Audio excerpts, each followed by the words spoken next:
They were never supposed to exist. No medals, no battle flags, no monuments carved in their honor. Just a small, impossible secret buried beneath the rubble of the deadliest war in human history. A secret that saved thousands of lives, and no one was allowed to know. Until now. Europe, 1944. The Allied forces are bleeding across every front.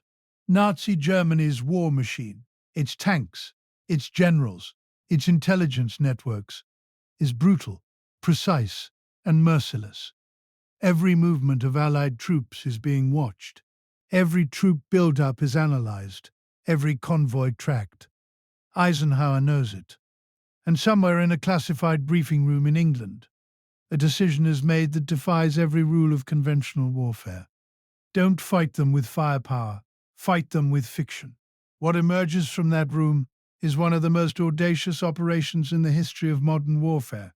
A unit of 1,100 men, hand-picked not for their combat skills, but for something far stranger.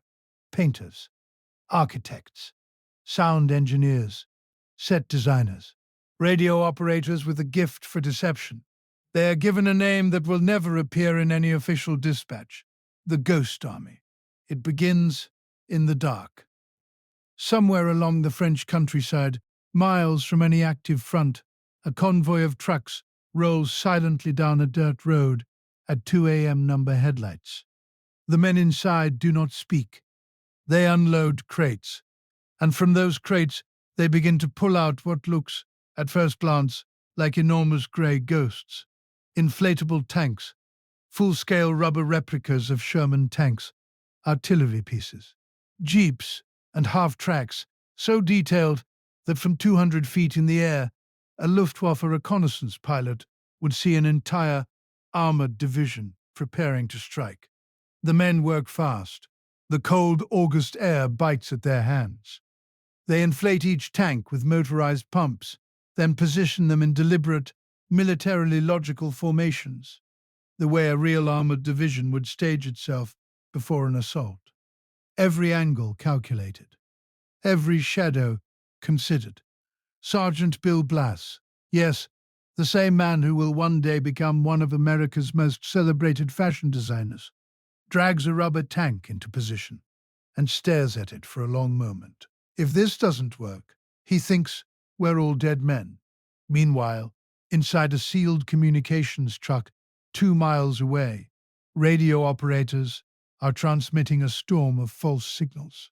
Fake orders, fake supply requests, fake coordinates, each transmission carefully scripted by intelligence officers who understand exactly what the Germans are listening for. The transmissions are sent in the voice patterns of real officers, because these men had spent weeks studying recordings, perfecting impersonations down to the rhythm of a man's breathing.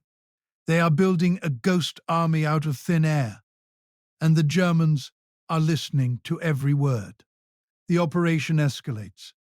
Near the town of Brest, the ghost army is tasked with impersonating the 6th Armored Division, a real elite American fighting force.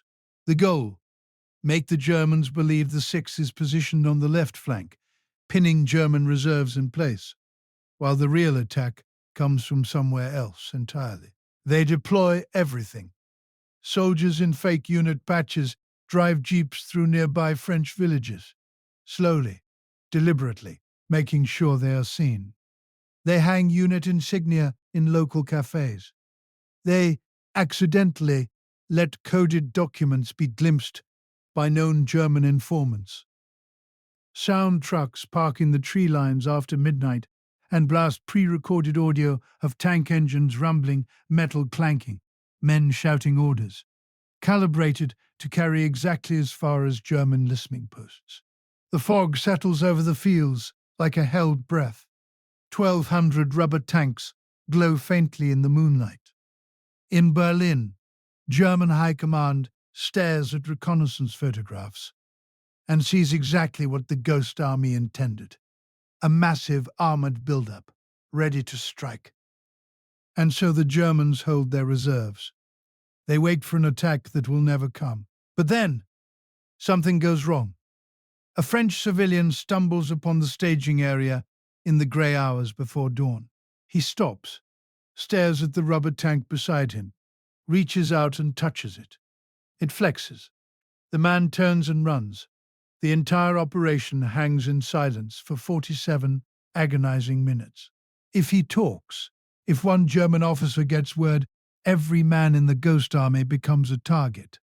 And unlike real soldiers, these men have almost no heavy weapons to defend themselves. They are artists, pretending to be an army in the dark. The French civilian is quietly intercepted by Allied intelligence before he reaches the nearest town. He never speaks of what he saw. Not for decades. 300 miles to the east, the real assault begins. Patton's Third Army crashes through the German lines like a steel fist, striking exactly where the enemy least expected, because the enemy's reserves were pinned, frozen, waiting for a ghost. The battle is violent and brief and decisive. German commanders scramble. They call for the reserves, but it's too late. The reserves are already moving in the wrong direction, chasing shadows, responding to fake radio traffic, reacting to inflatable tanks in a French field that no longer exist. The Ghost Army had already packed up in the night and disappeared, leaving behind nothing but tire tracks and the faint smell of rubber in the morning air. The Ghost Army operated in 21 official deception operations across France, Luxembourg, and Germany.